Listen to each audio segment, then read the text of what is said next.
Welcome back. Joining me now here at Gainesville High School is the one and the only Deshaun Watson, Clemson commit, Gainesville football star. Deshaun, thank you very much for being with us today. Really appreciate your time. Thank you. Now, history begged for a better ending for you, and unfortunately it turned out you lost in the semifinals to Tucker High School. But when you look back at your career, the statistics speak for themselves. The state championship, all that, you can take your whole career and throw a blanket over that, and the fact is you're the best quarterback to ever come through this school and to ever play in the state of Georgia. What is the legacy that you've left behind? What does that mean to you? It means a lot. Just something I can look back in once I'm older and look back to my high school and talk to my kids and see and tell them what I've done and all the great opportunities and blessings I've had the opportunity when I was younger and just to look back and seeing all the younger kids, what they can also achieve and let them know that they can strive for the best too. Now, we're not going to go over all the statistics. It could take all day to talk about those, but you know the numbers, and you knew at some point, you had to know at probably the end of your sophomore season that you were well on pace to shatter the state record for passing and break numerous school records and such. But were those records ever in the back of your mind? I mean, because I know you can't avoid hearing about it. Not really. But I think last year, whenever I was 17 yards short at the beginning of the game, the coaches was telling me that, the first couple of passes, we're going to throw it and make sure you break that record and keep the game ball. So that's what they did, and, I was excited. And once after, broke the record and came to the sideline, they told me they had the game ball, and everyone was congratulating me and everything. So that was pretty cool. Now, again, looking at the legacy that you've left behind, because that's what it is at this point, something that, as you mentioned, people for years are going to be talking about the plays that you made and your state championship and everything you've been able to accomplish. Is this something that you envisioned doing as a kid? You kind of mentioned growing up, thinking you were going to be able to do that. Growing up and seeing all the great athletes and players that came through Gainesville High School, I've always wanted to do that. And, just watching people like Tim Tebow, Cam Newton, all those guys do the things they do, and dreaming of things that I can achieve. So, coming up, and I've worked my butt off and, try to achieve those goals, and that's what I've done. And those goals got closer to reality. I know, you're in the system in the middle school as well, and you had to be either at the game or watching the 2009 state championship game against Peach County. In some way, I know you were watching that game, and you had to know that, with Blake Sims leaving, it was your turn to step in. Kind of talk about that, when you're getting that close to see, you're the next guy in line to take that spot. Well, actually, my 7th grade year, I told one of my friends in class during that time, I'm gonna win a state championship while I'm at high school my junior year, and I just pictured it. And then, as the years is going by, and I watched the game, and knowing that I have the opportunity to come in and start, I worked all summer with the varsity group, and I happened to win that position. And then, my junior year we came and you won state, and after the game, that same person I told me and reminded me, and I forgot about it. So I forgot about it the whole time. That's pretty. So awesome. That was pretty cool. Now I was I was able to make it to 3 of your last 5 games, including starting with the Flowery Branch game, which was just a crazy barn burner to say the least. Right. 55-45 game. But I couldn't help but watch you during pre-games and kind of wonder what's going through your head when you never know from that game on when you were going to be playing your last game at City Park. Because if you lose that game against Flowery Branch, you guys are you probably host 1 game after that, but then you'd never be guaranteed to stay at home. Right. And then obviously in the state playoffs, every game you can't take it for granted. I mean, you're not guaranteed the next one.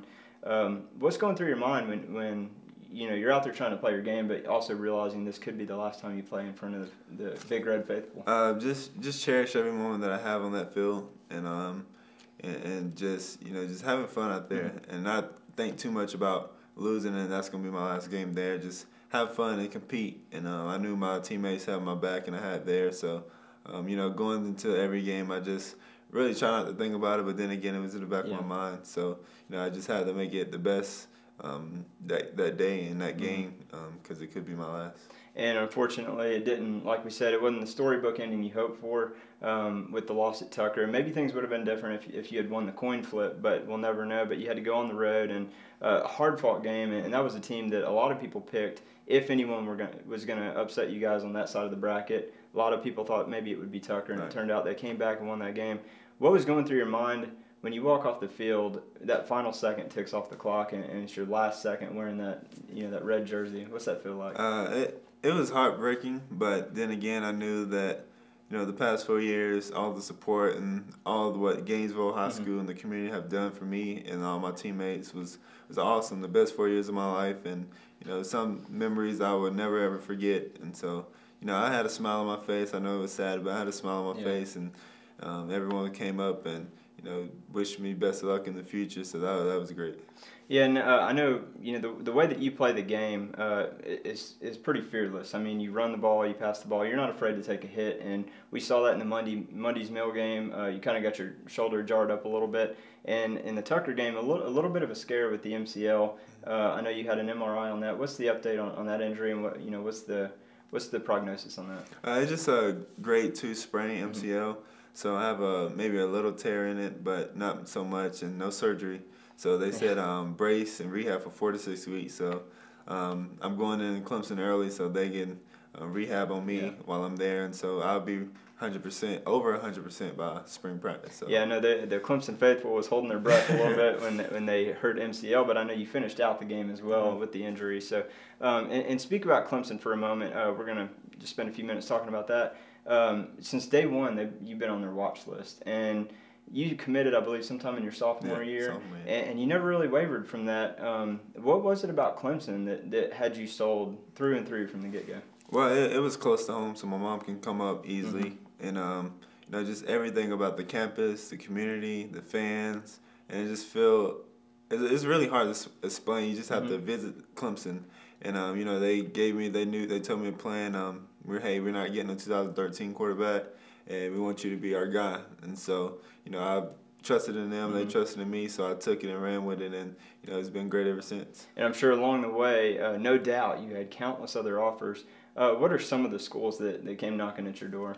It was a lot of schools, but Ohio State, Georgia, Auburn, Oregon, and Georgia Tech, and schools like that, Alabama. Just came knocking on my door, and I didn't really let it pull me away from Clemson. Yeah, that was admirable to watch that because you don't see that too often. But I know you've been watching Clemson a lot this year and the success they've had. National title contenders from the get-go, and then got the bid to the Orange Bowl, so things are looking good for them. And their quarterback, Taj Boyd, senior. So it's almost looking like 2009 again when Blake Sims is departing, and you're the next guy to fill that hole. And it's kind of looking that way now. What are your expectations for being able to step on campus and contribute early? It's very big. I'm looking forward to it, and just going in there and put my best effort into it, and try to get all the trust from all those guys in there, and go in there and win the job. And me and Taj have been talking about it. Coach Morris, and it's an open job, so they're gonna play the best quarterback. So that's my mentality going in there. It's a business, and I'm gonna take control of it. And just be myself and play my game, and that's what I'm going to do. And you mentioned you and Taj had a chance to speak, and I know that since you've actually put the pen on paper and signed your letter of intent to go there, you've probably been able to get even more communication going between you and Taj. Talk about the relationship that you two have, and what kind of advice and motivation has he been able to pass along to you? Me and Taj he's like my big brother, and I'm like his little brother. We're very, very close. We talk at least 3 times a week whenever he can, and he just say be yourself. Just come in here and don't try to do too much and don't try to do too less. Just stay in the middle and just play your game. It's come in. Coach Morris and Coach Sweeney are gonna guide you through the whole process, and just come in and just play your part. And then his family and my family are very close now, and our relationship and connection is very close. Is that pretty exciting for you when you look at? I believe what I read before was that Coach Dabo Sweeney has told you that you're going to be the face of the program, and he had said the same thing to Taj Boyd. Does that kind of get you excited about taking over the reins of that program? It does. Coach Miller told me the same thing when I was coming out of middle school, and I just put my trust in those guys, and I know they're gonna be loyal to me, and I just got to be loyal to them and listen to what they say.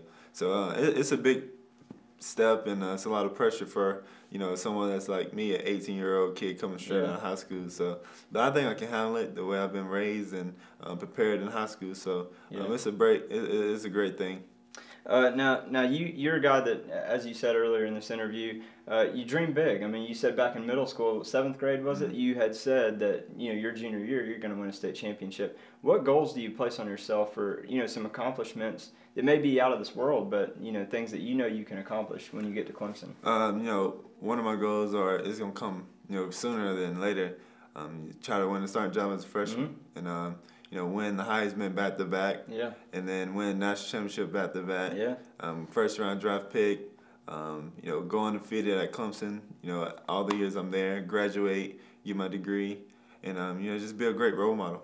Yeah, and you definitely have the ability to do that. And going back to something Taj Boyd said, he talked very highly about you, not just as a football player, but as an individual. Said that Clemson could not ask for just a better person to be in that program, and that speaks highly of you. And you're definitely a kid who, as you said, you've been raised right, and you've got a good head on your shoulders. Not only getting it done on the football field and on the basketball court where you took your team to a state championship game last year, but you also have a 3.5 GPA and trying to juggle all that. And then you're able to enroll early at Clemson like you're going to do. What are the advantages, do you feel, of being able to get to Clemson in January and kind of be acclimated even more with the program and your teammates and coaches? It's very helpful. Just going in there and interacting with all the players and seeing how the environment early instead of jumping right in it right at the end of summer and then the season and all the classes going around. So I can get that early and just get in the flow with everything and weight room, bits of weight on me, and just interact with the community and all the students there and fans and seeing how they take things and just seeing how Clemson is. Now, it's hard to see, again, when you look at the numbers, and we're going to throw them up on the screen here, but it's amazing what you've been able to accomplish in 4 years of high school. It's hard to imagine you getting any better, but what are some of the areas where the coaches at Clemson are looking for you to improve? You kind of mentioned putting on weight. Is that one thing they want you to do? All right, putting on a little weight so I can take more hits because at the next level is bigger guys. So I have to put on some weight and just really. For me, they haven't said anything just but wait. But for me, I want to be more accurate, become a better vocal leader, be more patient in the pocket and trusting my linemen and just winning more games. And that's pretty much it. Now, one thing that's fascinating about Gainesville football is, and I know that some of this has to fall back on Coach Bruce Miller, but he has a knack for taking a group of guys and getting the most out of every single one of them. And you see that because a lot of the players from here will go on to get scholarships to play collegiately. A lot of times at the Division I schools, like guys like A.J. Johnson, Dante Carr, Blake Sims, T.J. Jones, and yourself. Right. What is it about this program that just breeds such successful players? Just the coaching staff we have here and all the assistants and everyone just put all the effort they can to make the best out of that person. And, they prepare you for the next level in the weight room, the classroom, on the field, off the field, just everywhere, all the parts of being the best player you can be.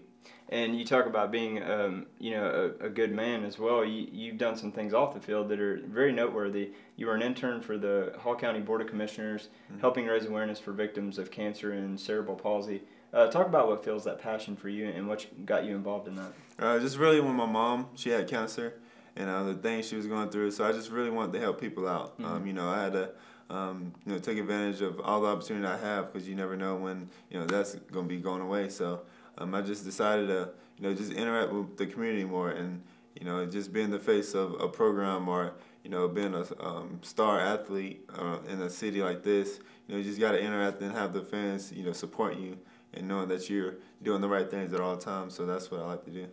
Now, you've had so many signature moments. I mean, just off the top of my head of games I've been to, definitely the Mundy's Mill game, the helicopter touchdown where you land in the end zone, just one of many, and then winning your state championship. There's so many to choose from for you, but if you could walk away with just one memory of your time here at Gainesville football, what would it be?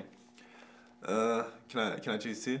Yeah, go for it. Yeah. Well, the first one is, of course, winning the state championship. The first ever for this program, and just being the quarterback to do that was very big. And then the Money Mills game when I, dove from the 5 and they twist me around. Winning that game and being that my last touchdown ever on Bobby Groom Field since I've been playing since I was 6. Probably the 2 best memories ever. And you've also had, a number of not just the moments, but big games. I mean, obviously, you've won 12 state playoff games, 46 games overall, which is just mind-boggling when you really stop and think about it as a starting quarterback. Again, the big games, and to me, none ever seem as big as against Flyer Branch. It's just something about that rivalry that's just so intense. Talk about that rivalry of Gainesville Flyer Branch and how intense that is. I know I've seen you get a little fired up during those games over the years as well. It's very intense. Especially during the week. It's a cross-town rivalry. Everyone want to have the talk of the whole year around. Have all the going in there and just. We beat y'all, we beat this and all that, this and that. So that game is very intense, and we both want to beat each other. But we're off the field, we're both friends. We're always hanging out with each other. So that game is very, very intense and fun. Yeah, and that proved true this year. Is 100 points scored in that game, 55-45, just went back and forth. And still some great defense in that game as well. But how bad did you want that region title this year? Because you won the state championship last year, but Flyer Branch won the region championship on their field. How bad did you want to get back at them? It was very, because growing up, I never lost to Flyer Branch, so I always wanted to keep that straight. And last year they beat us by 1 point at the end, so that was kind of heartbreaking. So that was in my mind the whole during the season, especially in that week of the game. So I wanted to get back at them and.